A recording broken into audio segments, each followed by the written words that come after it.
हाँ जी बेटा, हम लोगों का जो नक्सलवाड़ी आंदोलन था ये इससे पहले वाले वीडियो में ढंग से कंप्लीट नहीं हुआ था, इसलिए जो दो टॉपिक हम लोगों के छूट गए हैं मैं एक बार इसके लिए दोबारा से फिर आप लोगों के सामने आई हूँ। जिसमें बेटा हम लोग ने पहले वाले वीडियो में जिसमें हमने गुजरात आंदोलन और बिहार आंदोलन दोनों आंदोलन पढ़े थे, उसके साथ साथ मैं तुम्हें नक्सलवादी आंदोलन के बारे में कुछ बता रही थी। नक्सलवादी आंदोलन जो कि आप लोगों की बुक में बॉक्स में लिखा हुआ है, ठीक है, राइट हैंड साइड आप लोग की बुक में देखना, आप लोगों को पूरा ये नक्सलवादी आंदोलन मिलेगा। अब ये नक्सलवादी आंदोलन है क्या? देखो बेटा, नक्सलवादी हो या नक्सलवाड़ी हो, दोनों का एक ही नाम है, ठीक है, दोनों एक ही चीज़ है। इनको हम लोग नक्सलवादी के नाम से थोड़ा ज़्यादा कंप्लीट करके पढ़ रहे हैं कि जो नक्सलवादी आंदोलन है इसकी शुरुआत बेटा 1967 में हुई थी। 1967 में आखिरकार इस आंदोलन की शुरुआत हुई क्यों थी? शुरुआत हुई बेटा पश्चिम बंगाल में किसानों से। जो किसान थे इनकी ज़मीनें बहुत गलत तरीक़ों से बड़े बड़े ज़मींदारों ने, बड़े बड़े किसानों ने अपने पास गिरवी रख ली थी। और वो जैसे पुरानी फिल्मों में आप लोग देखते हो ना कि एक बार अगर जमींदार के पास ज़मीन चली गई तो वो वापस आने का नाम नहीं लेती, ब्याज पे ब्याज, ब्याज पे ब्याज लगता रहता है। इससे होता क्या है कि जो गरीब किसान है या फिर जो जिसके पास छोटी सी ज़मीन की भूमि भी थी, वो ज़मीन का टुकड़ा भी उनका हमेशा हमेशा के लिए चला जाता है। लेकिन बेटा अत्याचार का, शोषण का कहीं ना कहीं अंत ज़रूर होता है। ठीक वैसे ही 1967 में पश्चिम बंगाल के किसानों ने अपने लिए ये आंदोलन शुरू किया। उस वक्त तक इसका नाम नक्सलवादी आंदोलन नहीं था, ठीक है। उन्होंने बड़े बड़े ज़मींदारों के खिलाफ, बड़े बड़े किसानों के खिलाफ अब मैदान में उतर आए। इन्होंने उन लोगों को इतना मजबूर किया कि वो या तो गांव छोड़ के भागे या फिर उनके घरों पर इस तरीके से आक्रमण किए कि सारे के सारे जो किसानों के ज़मीन के कागजात थे सबको बाहर निकाला और उसमें आग लगा दी और हमेशा हमेशा के लिए अपनी ज़मीन को छुड़वा लिया, ठीक है। यानी कि आंदोलन तो हुआ, हिंसात्मक था, लेकिन बहुत बड़े स्तर पर। इसको हम गलत भी नहीं कह सकते हैं क्योंकि व्यक्ति एक हद तक ही शोषण का शिकार हो सकता है, कभी ना कभी तो वो बोलेगा, ठीक। तो वही काम हुआ। इधर इन किसानों, गरीब किसानों का साथ दिया बेटा CPIM पार्टी ने, कम्युनिस्ट पार्टी ऑफ इंडिया, मार्क्सवादियों ने, क्योंकि उनको भी लग रहा था कि गरीब किसानों के साथ कुछ ना कुछ ये गलत हो रहे हैं, ठीक है।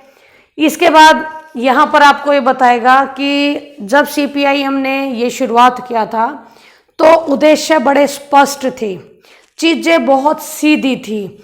लेकिन 2 साल गुजरते गुजरते 1969 तक आते आते CPIM के अंदर ही कुछ ऐसी विचारधाराएं पनपने लगी जो इस तरीके के व्यवहार को गलत बताने लगी। जबकि कुछ ये कहते कि जो चल रहा है बहुत ठीक चल रहा है, जो प्यार से नहीं मानते उनको फटकार से मनाना ही पड़ता है। जिसके कारण मार्क्सवादी, जो CPI मार्क्सवादी पार्टी थी, उसके अंदर ही मतभेद पैदा हो गया। और बेटा 1969 में ये CPIM 2 टुकड़ों में बट गई। एक CPIM ही रह गया, एक CPIML, मैम फॉर मार्क्सवादी, L फॉर लेनिनवादी, ठीक है। और मार्क्सवादी लेनिनवादी CPI पार्टी का निर्माण करने का जो श्रेय गया वो चारू मजूमदार जी को गया। 1 नंबर का क्वेश्चन बनता है कि CPIML का नेतृत्व किस व्यक्ति ने किया या इसके संस्थापक कौन थे, ठीक है।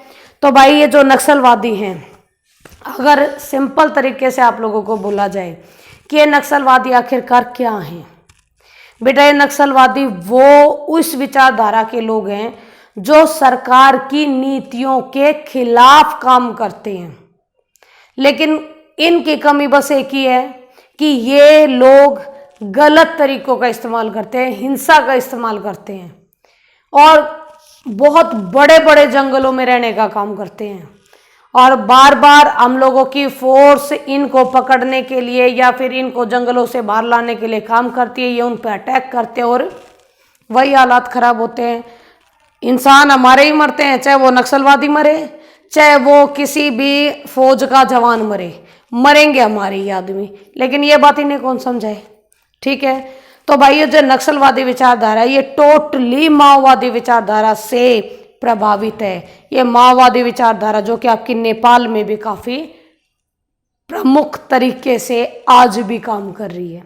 ठीक है, ये तो बेटा नक्सलवादी विचारधारा थी। एक और चीज रहेगी कि नक्सलवादी विचारधारा तकरीबन 9 राज्यों में है। आज भी हमारे देश के 9 राज्य ऐसे हैं जो नक्सलवादियों से प्रभावित हैं। ठीक है, आप लोग के उड़ीसा से शुरू हो जाता है, उड़ीसा है, झारखंड है, छत्तीसगढ़ है, तुम्हारा आंध्र प्रदेश है, ये आसपास के कुछ इलाका एमपी का भी आता है। बेटा बहुत लंबा चौड़ा इलाका है जहाँ पर ये नक्सलवादी काफ़ी एक्टिव है। ठीक है, इसके बाद आपातकाल की पृष्ठभूमि बनाने में हम लोगों का एक आखिरी पोर्शन रहता है और वो है न्यायपालिका से संघर्ष। यानी और जो काम हो रहा था शासन में वो तो चल ही रहा था। इंदिरा गांधी डर रही थी तो डरती रहेगी, लेकिन उसका डर और ज्यादा तब हो गया जब उसने न्यायपालिका के साथ संघर्ष मोल ले लिया। यानी यहाँ पर हम पढ़ते हैं कि एक तरफ तो हमारी संसद है और दूसरी तरफ हमारी न्यायपालिका है। दोनों आपस में विचारधाराओं की लड़ाई लड़ रहे हैं, दोनों आपस में विचारधाराओं की लड़ाई लड़ रहे हैं। और इन विचारधाराओं की लड़ाई में कहीं ना कहीं संसद और कहीं ना कहीं न्यायपालिका दोनों ही आपस में एक दूसरे के सामने खड़े होंगे। क्यों? क्योंकि जो संसद है ये बहुत सारे कानूनों को बदलना चाहते थे, लेकिन न्यायपालिका कहता था नहीं, ये तेरे अधिकार क्षेत्र में नहीं है। लेकिन फिर भी उसको तोड़ा और मरोड़ा और पेश किया विधायिका ने, यानी संसद ने उसको अपनी बात को ऊपर रखने के लिए जो कुछ बन सकता था वो उसने किया और संविधान में संशोधन करा कर इतना सब कुछ हमारा संविधान चेंज कर दिया कि न्यायपालिका के साथ कितनी ही उसकी बहसबाजी क्यों ना हुई हो, लेकिन फिर भी संसद हर जगह अपनी चीज मनवाने में कामयाब रही। ठीक है, इसमें फर्स्ट तो यानी संसद और न्यायपालिका की किन 2 चीजों को लेकर 4 पॉइंट लिखे मैंने तो कि किन किन चीजों को लेकर आपसी मुद्दा था इनमें। तो पहला था बेटा मौलिक अधिकारों में कटौती। सीधी सी बात है, जो संपत्ति का अधिकार है उसको हमारी सरकार हटाना चाहती थी। उस वक्त की जो इंदिरा गांधी की सरकार थी वो हटाना चाहती थी। वो हटाना क्यों चाहती थी? क्योंकि बेटा कहीं ना कहीं वो जमींदारी प्रथा को समाप्त करना चाहती थी, वो प्रीवी पर्स को समाप्त करना चाहती थी और अपनी समाजवादी नीतियों के तहत लोगों तक वो पैसा पहुंचाना चाहती थी। ये पहले वाली वीडियो में आप लोगों से मैं सब कुछ डिस्कस कर चुकी हूँ। ठीक है, तो जब किसी से किसी की संपत्ति का अधिकार छीना जा रहा है तो क्या वो कोर्ट में नहीं पहुंचेंगे? कोर्ट में पहुंचेंगे, उनके खिलाफ आवाज उठाएंगे। और यही चीज आप लोगों के संसद और न्यायपालिका दोनों के बीच में विवाद का विषय बन गई। ठीक है, संसद ने ये बात सामने रखी कि मौलिक अधिकारों में कटौती कर सकती है विधायिका, न्यायपालिका कहती है नहीं कर सकती है। हमारे संविधान में मोटे मोटे तौर पर लिखा हुआ है कि मौलिक अधिकारों में कटौती हो ही नहीं सकती। ठीक है, इसके बाद दूसरा संपत्ति का अधिकार तो आप लोगों को बता ही दिया। लगातार न्यायपालिका और संसद में एक साल नहीं बेटा 1967 से दिक्कतें शुरू हुई थी और 1978 तक जाकर खत्म हुई हैं। जब हमारे 44वें संविधान संशोधन 1978 में हुआ था, इसमें संविधान इस वक्त अपने संपत्ति के अधिकार को संविधान के मौलिक अधिकारों के पुंज से निकालकर इसे कानूनी अधिकारों में डाल दिया गया। यानी पहले जो हमारे 7 फंडामेंटल राइट्स थे अब वो हमारे 6 ही रह गए। ठीक है, इसके बाद बेटा कि संसद ने, विधायिका ने ये जोर दिया कि मैं नीति निर्देशक सिद्धांतों को प्रभावी बनाना चाहती हूँ। नीति निर्देशक सिद्धांत वो सिद्धांत जो कि किसी भी राज्य के पास होते हैं और इसका ये कहना था कि संपत्ति का अधिकार अगर हट जाएगा तो गरीबों तक पैसा पहुंच जाएगा और मैं अपने नीति निर्देशक सिद्धांतों के माध्यम से लोगों की भलाई के कामकाज करने के लायक हो जाएंगे। ठीक है, अब बात भी दलील भी कुछ ऐसी प्रकट हो रही थी जिनके चलते हार के संपत्ति का अधिकार खत्म हुआ ही। ठीक है, ये मेन विवाद के विषय रहे। एक विवाद का विषय था बेटा 1973 में एएन रे को मुख्य न्यायाधीश नियुक्त कर देना। बड़ा ही दिक्कतें चीजें थी। देखो बेटा, आप लोगों की संसद में चाहे कितने भी न्यायाधीश हो, ठीक है, लेकिन ये न्यायाधीश जितने भी हैं, अगर मैं बहुत सारे भी बना दूं तो भी चलेगा।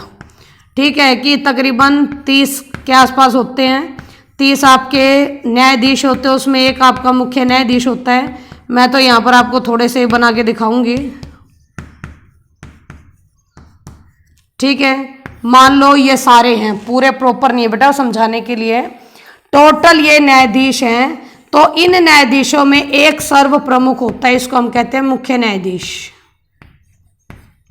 ठीक है, इस मुख्य न्यायाधीश के नीचे 1 2 3 ये 3 होंगे जिनको सबसे महत्वपूर्ण माना जाएगा। इसके बाद अगर मुख्य न्यायाधीश रिटायर हो रहा है या किसी कारण से वो पद छोड़ रहा है, तो सबसे पहले नियुक्ति इन 3 न्यायाधीशों में से किसी एक की होगी, क्योंकि ये 3 सबसे वरिष्ठ न्यायाधीश कहलाते हैं।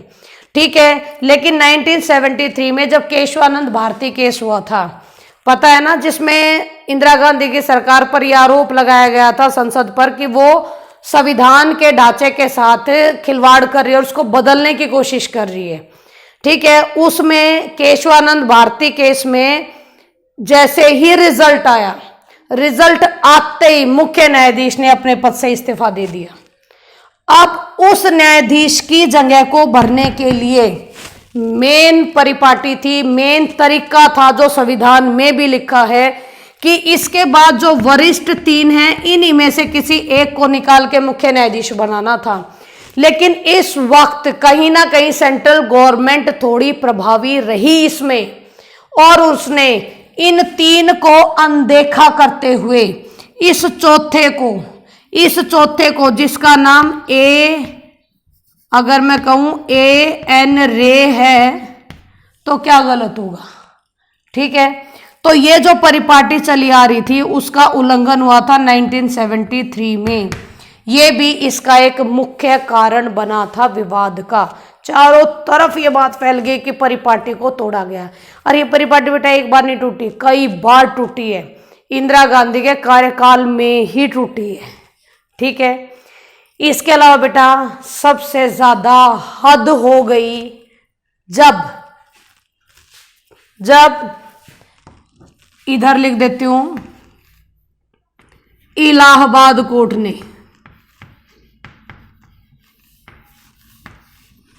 इलाहाबाद के उच्च न्यायालय ने यानी हाई कोर्ट ने इंदिरा गांधी को गैर कानूनी ही बता दिया।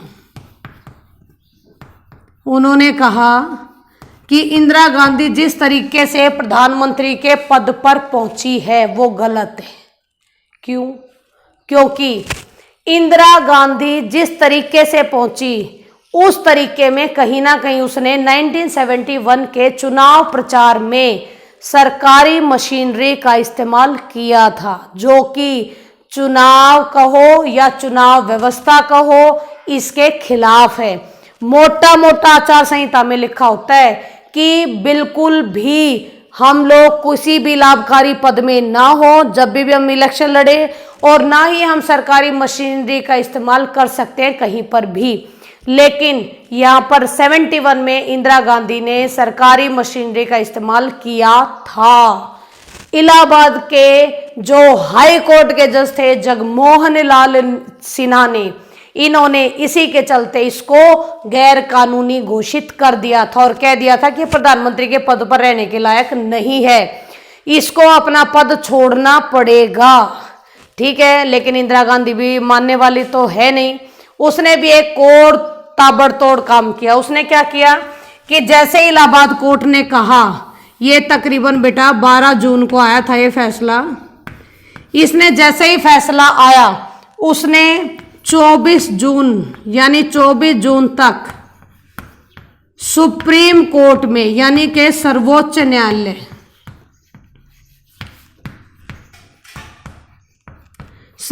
न्यायालय में अपील कर दी। ठीक है, सर्वोच्च न्यायालय में अपील कर दी कि यानी वो कहते हैं ना कि भाई हाई कोर्ट के अगर फैसले से हम लोग ना हो सहमत तो हम सुप्रीम कोर्ट में अपनी गुहार लगा सकते हैं। तो डिट्टो काम यही इंदिरा गांधी ने भी किया। ठीक है, उसने सुप्रीम कोर्ट के पास पहुंची और उसने अपना सारा केस रखा। तो सुप्रीम कोर्ट ने कहा, सुप्रीम कोर्ट ने अपना फैसला सुनाया कि जितने टाइम ये केस मेरे अधीन है, जब तक मैं इस पर कोई फैसला नहीं कर लेता तब तक इंदिरा गांधी अपने पद पर बनी रहेगी, लेकिन किसी भी बैठक में हिस्सा नहीं लेगी। ठीक है, और इसी तरीके से बेटा चारों खाने जब चित होगी इंदिरा गांधी, हर जगह उसको जब वाद विवाद का सामना करना पड़ा, तो ध्यान दीजिएगा मैंने डेट लिख दी है 24 जून। सुप्रीम कोर्ट के पास जा चुकी है, उसके बावजूद भी कहीं ना कहीं उसको डर था कि उसके साथ कुछ होने वाला है। क्यों? क्योंकि विपक्षी पार्टियां सारी अगेंस्ट हो चुकी थी, ऊपर से राखा आप लोगों का कोर्ट भी उसके अगेंस्ट चला गया। ऐसे में सिर्फ एक दिन की मेहनत मशक्कत, यानी 25 जून 1975, ये वो डेट है भाई जिस दिन रात के 11 बजे के बाद देश में आपातकाल लागू करवाया।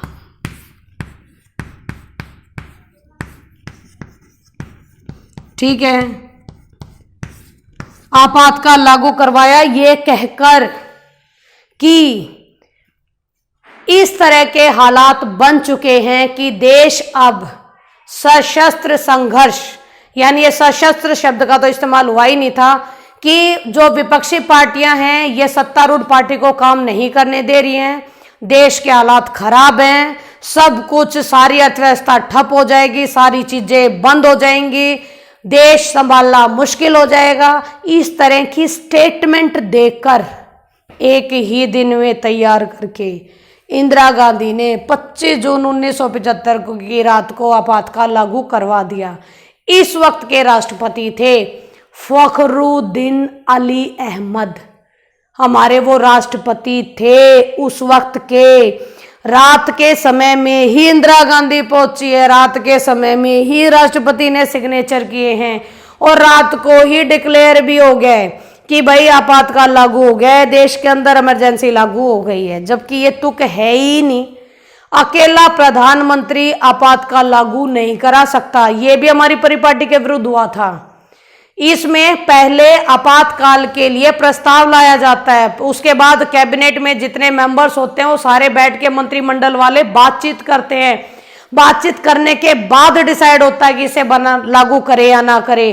पहले प्रधानमंत्री और मंत्रिमंडल सिग्नेचर करते हैं, फिर वो राष्ट्रपति के पास सिग्नेचर होने के लिए जाता है, तब जाकर आपातकाल लगता है। लेकिन यहाँ पर सब कुछ उल्टा था, यहाँ पर प्रधानमंत्री के सहयोग से बना, डायरेक्ट राष्ट्रपति तक पहुंचे, राष्ट्रपति ने साइन कर दिए, हो गया लागू। मंत्रिमंडल के सदस्यों को तो 26 तारीख की सुबह 6 बजे बुलाया गया था कि आ जाओ, देश में आपातकाल लागू हो गया है, आप लोग सिर्फ सिग्नेचर करके जाओ। ठीक है बेटा, तो सच में ही भारत में ऐसे हालात बने हैं। आपातकाल की आगे की स्टोरी अगली वीडियो में बताएंगे। Okay, thank you very much.